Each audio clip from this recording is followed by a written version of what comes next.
Ateities krepšinio žvaigždės šiandien.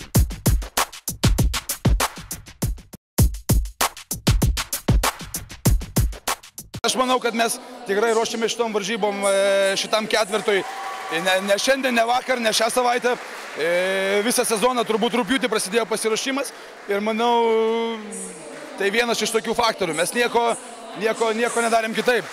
Ruošiamės, kaip sakyti, kai ilgą laikotarpį ruošies, manau, tai buvo lemiamas faktorius, kad mes sezono eigoj taip. Rungtynės šiaip lygios buvo, ar ne? Ir varžovas toks lygiavertis, galima sakyti. Kas šiandieną tapo svarbiausių šių rungtynių faktorių?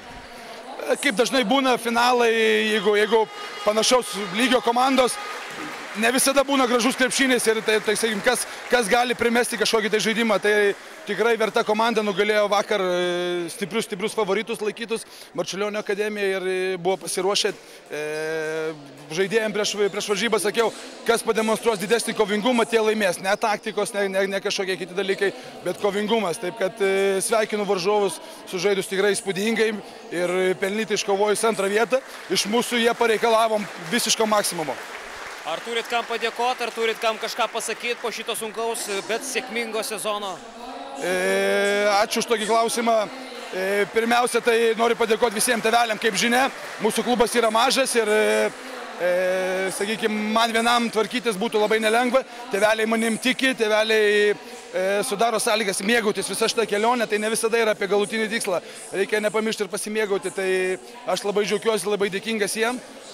Taip pat noriu padėkoti Giedrius Oliškevičius, yra mūsų toks kaip globėjas, kuris mums labai stipriai padeda. Ir Giedriau, tikiuosi turės ir surasti vietos tai tauriai kažkur tai pas save, be vilkų nebūtų visi kartu. Sužaidėm tikrai geras varžybas, kaip sakant, tokios varžybos lemia smulkmenas. Jie kažką truputėlį tiksliau atliko, mes padarėm kelias klaideles ir pralošėm. Paskutinė ataka tokia labai keista buvo, kai -4 taškai. Kas tenai atsitiko? Netaipgi turėjo būti viskas. Taip, viskas ne pagal tokį planą. Nežinau, gal pabijojo lemiamų momentų vaikai prisimti atsakomybę ant savęs kiekvienas. Neatsirado tokio žmogaus, kuris pasimtų ant savo. Reikėjo greitų taškų. Taip, norėjom, kad greitus taškus pasidaryti, bet nepavyko dar. Kaip apskritai šitą sezoną vertina? Daug kas sako, kad ir ta antroji vieta jūsų komandai yra labai aukštas pasiekimas. Buvot finalo ketvirto underdogai.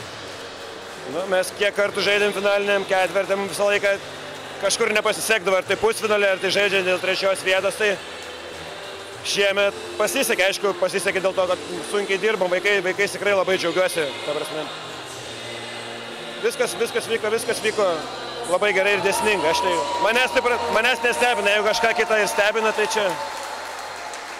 Turit kažką kam nors perduoti po šito finalo, po šito sezono, į kažką kreiptis? Taip, norėčiau padėkoti visų pirma mokyklos vadovybei, kad mums suteikė labai geras sąlygas. Treniruotis padeda, kur reikia, ta prasme, tėveliam vaikų, kurie serga, tikrai 6 žaidėjas, ne kartą jau mus šį sezoną gelbėjo. Visiems treneriam, kolegom, vaikam noriu padėkoti, tikrai šaunuoliai, džiaugiuosi visais, didžiuojuosi labai.